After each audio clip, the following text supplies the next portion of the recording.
Well, I'm sitting down with Coach DeMarcus Harris, head football coach at Mesquite High School. And we're at the Texas High School Coaches Association Coaching School. Just an incredible event here that they hold yearly. I think it's the gold standard for coaching clinics. And Coach has also been honored as part of the 40 under 40 Dave Campbell puts out in Texas football every year. So, Coach, congrats on that, and thanks for taking the time here today. Man, appreciate you. Again, I respect what you do, and love what you're doing for the sport. So appreciate that. Thank you. Well, I want to talk a little bit about things that are relevant to this time of the year, and you're now in your second year. Hopefully, this is all a COVID-free year, and we don't deal with some of those things. But you were able to take a program that was down on its luck a little bit at 2-7 and turn it around to 7-2, and that's coming from a program that was doing incredible things all the time. So that situation, first of all, what did you see in Mesquite that you said, you know what, we can get some things done there? Well, I watched them on film. We kind of played when I was at Cedar Hill. We played a lot of the same opponents, so I would watch those guys on film. I knew that they were not far off players-wise.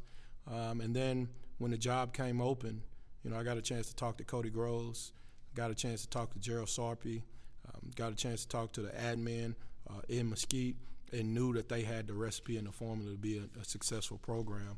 So it was a no-brainer for me. I knew they took care of kids, they took care of coaches, so I knew we had a chance to go win. So looking at it now, you've had your first full off season, and now in your second year as the head coach, right? We finish the season, we sit down and we say, well, this is gonna work for us this next year. This is how we're gonna do it, and we're getting to that point now. Maybe 5 weeks from kickoff or so, where we figure out were we right. For you, what was the focus this past off season to build this team and to build the program? Well, the focus of the entire program was to take the next step, and so. Coaching-wise, let's go get better at coaching. Let's get our kids to take the next step. We got to the second round of playoffs. Let's try to get to the third round of playoffs. Of course, we all want to get bigger, faster, stronger. So, big focus in our weightlifting program, is to get everybody strong, not just have a few kids strong. We wanted the entire program strong. We had our all our skill guys, everybody standing up in our program is running track. And so we wanted to get faster. We kept our bigs in a weight room for longer. And then we put everybody through boot camp. Felt like we needed to be mentally tough. Knew we were going to have to play some rock walls and rock wall heats and those guys. You got to be mentally tough to beat those guys. If you run into a DeSoto or a Duncanville or a Cedar Hill, you got to be mentally tough to beat those guys. So we had our boot camp and got through that. The summer's been big for us, and we keep it going. We're building something there. We built something. We're building on a 7-5 season, second round of playoffs, and trying to get to the next step, and that's been our focus this entire time. When you look at this time of year heading into camp, what are some of the main things you're working on with your staff to be sure that we're prepared for this and that we're going to best coach our guys this season? I'm really big on our staff, and of course we're in our staff meetings right now. So we're talking about the qualities of a good coach. Being on time, having a plan, getting there early, getting your kids to play, doing things right, building the brand, growing the brand, and then talking to those guys and talking to them about culture. We're not going to skip a step because we've been together for a year. We start over with this is a football, and then we get going. And so we talk about everything in the program, what we're saying, okay? We got words. We have buzzwords in our program that everybody says, and that's how we keep our culture going. They call it Fluent Harris. What is Coach Harris saying? Well, I'm talking about Skeeter Speed and Skeeter Nation and the fastest defense in the nation, Big O. I'm talking about we got a train that runs through our facility, man. It's all day long, and we're blowing a whistle. And we call it the pain train because we want to have a tough program, and so we're talking about all those things, the qualities of a good coach. Man, we go down to what are we doing in halftime? What's our time? We break our time down at halftime. And so we talk about duties. We talk about, it takes a whole lot to run a football program. And so we don't miss anything. And that's part of our culture. And we call them culture trainings and program meetings and those things. And then that trickles down to our kids. And our coaches are preaching the same thing, and then our kids are saying the same thing. So it's amazing.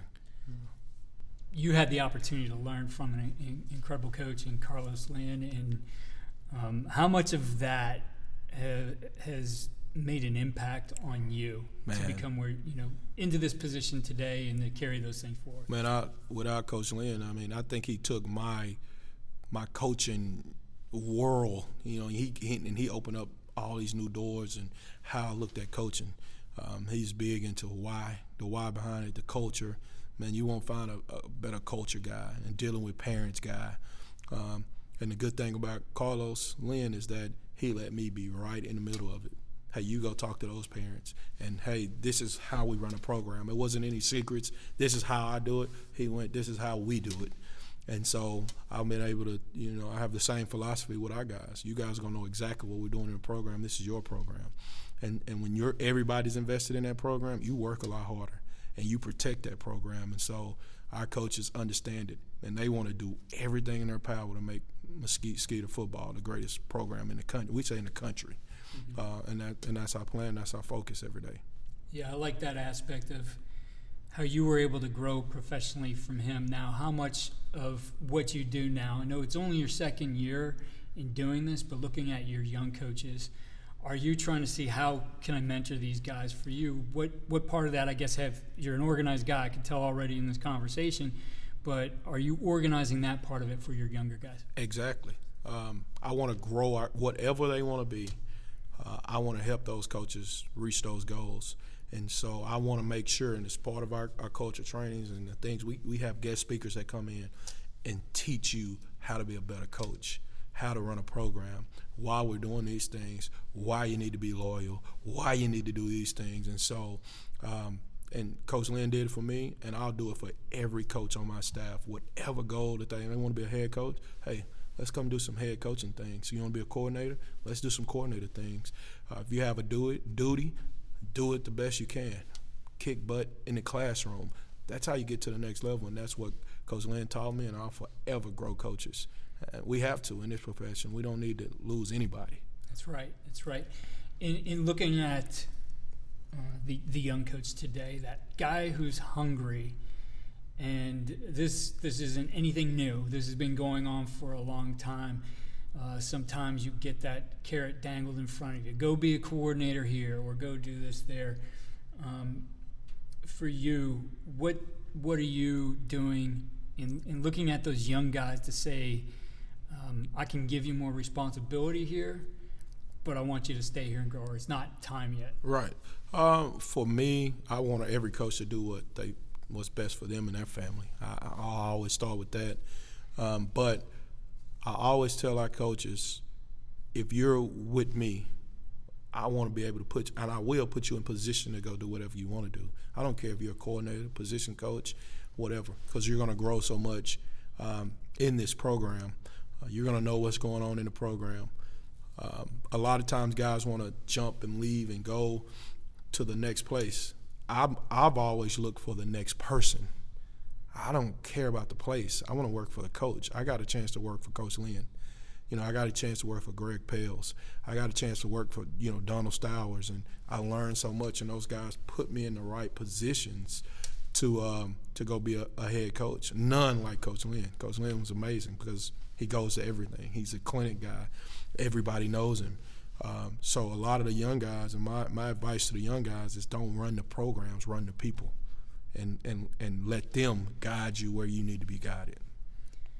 In speaking of running your program, you've spent a lot of time as a defensive coordinator, but you've given up those duties. Why did you feel it was important for you to focus on being the head coach rather than also coordinating a side of the ball? First of all, Coach Lynn let me call it. He's a defensive guy, but he's Coach Harris, you got it. You're the head coach of the defense, and, I brought in Coach Roark, who was the safeties coach at Cedar Hill with me for 3 years to be my coordinator. And I said, you know what? you got it. You can call it. Yeah, it's yours. But I want to be able to manage the entire game, make the right calls. I can't make adjustments on defense while offense is out there or while special teams is going on. I want to make sure I'm involved in everything, but not overly involved in all of it. But I love that part of the game. I love the time. This is the right call. This is the field position. I love in-game analytics. So I'm always thinking about those things, the next play, or if this happens, we need to do this. And I felt like if I was a coordinator, I wouldn't be able to do those things. And then during the week, man, it's what I learned as being a head coach, athletic coordinator. You're dealing with other stuff. You're dealing with this right before practice or that have a meeting to go to. And those guys watch a lot more film than I do. They put together the practice plans. I don't need to call it. I need to be the guy that's analytics and taking care of the business of the program. Right. I think when you look at the best programs, you see that complementary football. You hear that term all the time now, that the offense, defense, and special teams are working together. You're in that position now where you can manage those things. So in looking at working with your different coordinators, what things do you do to make sure as you guys solidify a game plan that one side, or all three sides, I should say, are complementing each other? It starts with a practice plan. So I sit down with the OC, DC, special teams coordinator. Where do we want special teams? Where do we want to put it? Who do we want on special teams? Okay, what are we doing on this day? What are we doing on that day? What are our special teams meeting times? And do the same thing with offense, defense. So, we look at a game. Special teams is a third of the game. Those guys going to get 25 to 30 minutes of practice every day dedicated to special teams. And we have to work with each other. Offense and defense and special teams, they all have to work together to make this thing work. Field position, okay? What are we doing here? So I'm always thinking a play ahead. What are we doing here? We want a quick kick? Well, is that going to put the defense in the bad spot? Just all those things, and getting my coordinators to understand. So I sit down and I talk to those guys a lot. I call them every day, and really just for them to understand what we want. Those guys are good friends, so they want to help each other out too. They spend a lot of time with each other, and so I just think it's valuable that those guys got to work together and do a good job together. So taking things into practice, especially at the beginning of camp here, and you and I, before we hit record, we're talking about how those things have changed over time. You go back to the times of like the Junction Boys and Bear Bryant just grinding a team out, and how that lived on, those kind of ideas for a long time. We've certainly seen a change here over the last 5 to 10 years where we're really looking at player level. We're looking at managing contact and being smart with our players. So what's your philosophy on the best way to practice, especially at this time of the year, beginning of camp, as you're starting to install things? Well, you got a lot more time when camp starts. You get a lot more time with those guys, but you also have to meet. I always think about practice as, we need to cater to the learner, to what type of learner do we have. Some guys need to see reps. Some guys need to see film. Some guys need to draw it. So I think we need to do all those things. But I don't think we have to go out and have two-a-day practices to be successful anymore. I think practice is when we meet about practice. Right. Okay. Practice plans is big for me. One of the things I really love about the game, and I've always loved that about the game. What drill are we running here? Why? All right. If it's ramped up. If it's a ramped-up drill, if it's inside good on good, the next drill needs to be a walkthrough, talk-through, helmets off. And then we ramp it back up. Then the next, I want practice to kind of feel like a game, the ebbs and flows, ups and downs, breaks and standing up breaks, sitting down breaks. That's kind of been my focus instead of, hey, we're going to have two-a-day practices. But let's be efficient with the way we practice. Let's get the most out of practice. We don't waste time. We get after it. Our kids love the way we practice, and they don't realize they've been getting it for a while, but because we have the ebbs and flows and ups and downs and breaks and all those things, but it's just like the game. Yes. And so I try to get our kids to understand that and our coaches to understand that. Yes, I had on the podcast a couple weeks ago a talk from Eric Corum, who was with the Houston Texans for a while, and then William and Mary. He's out of football now, but he was talking about scripting practice, and he mentioned that exact thing, that when you're thinking about having your team in shape for a game, that you want to simulate it the same way. And he pointed out a couple of things. One, he went back and studied, and 6 play drives are the norm. There's not a lot of 20 play drives, and he mentioned that in the NFL over the last, I forget how many decades, there's been only been one 20 play drive. Right.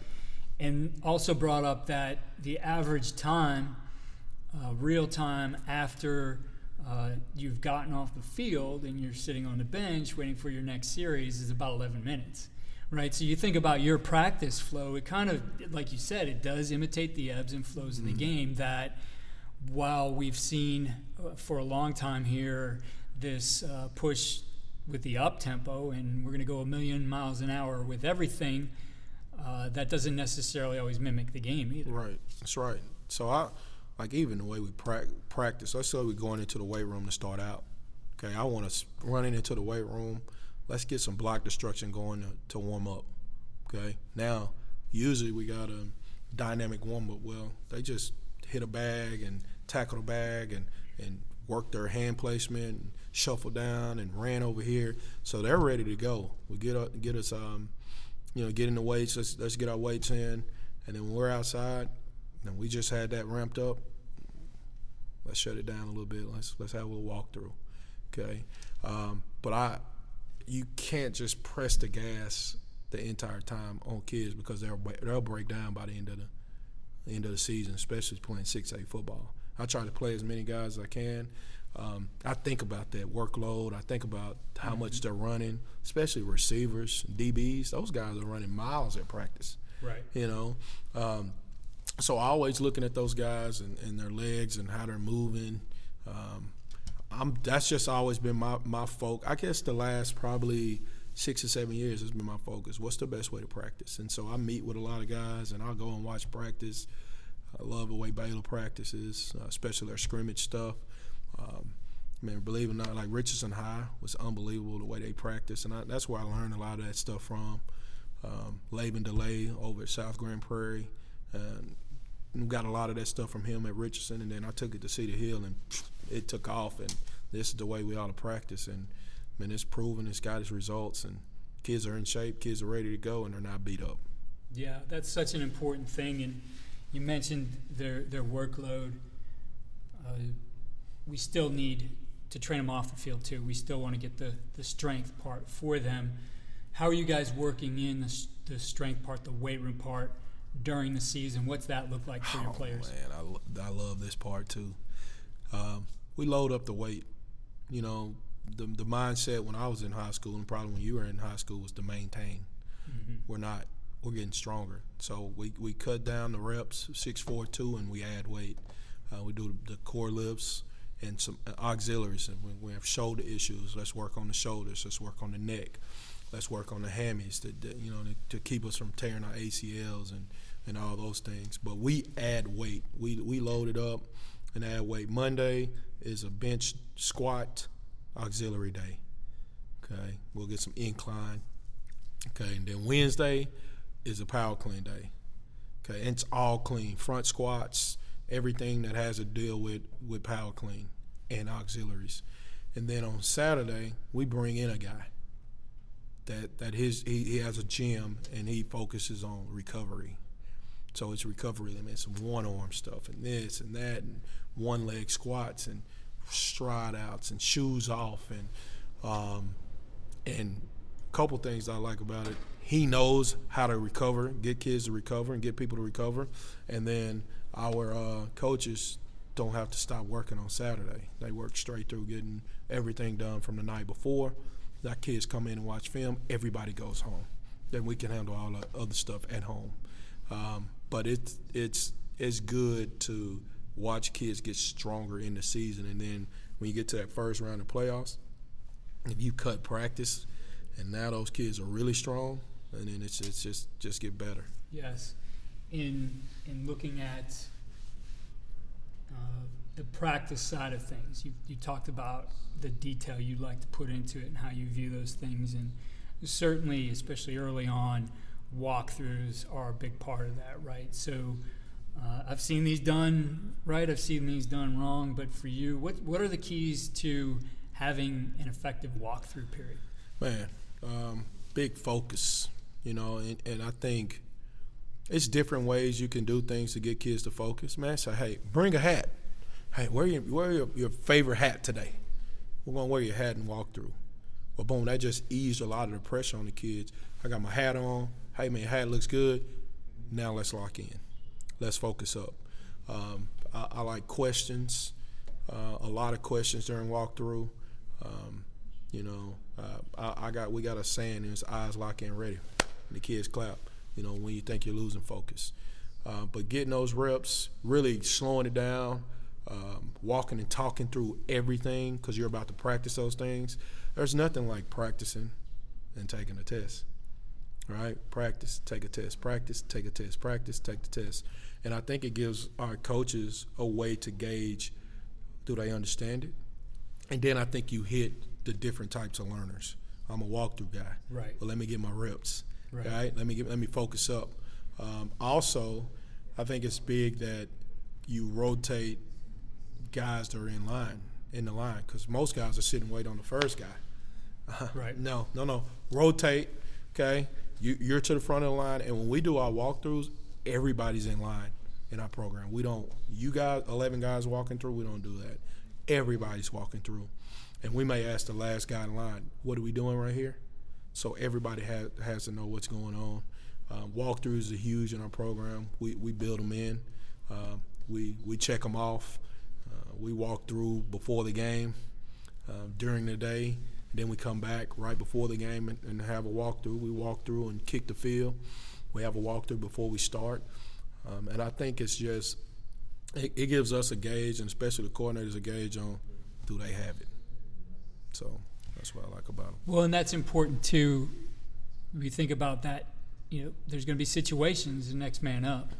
And live reps in practice and team, there's only so many in team, right? So you're trying to manage those two, but those guys' opportunity really is to be able to take advantage of that. And if you set it up in a way where everybody's working, rather than only the first team's working and only first and second, that everybody now, at least you have the opportunity, physically, that's another question whether guys ready physically or not. But from the mental standpoint, you should be able to go in and execute this. No doubt. And that's one of the things I tell our kids to go home and tell their parents.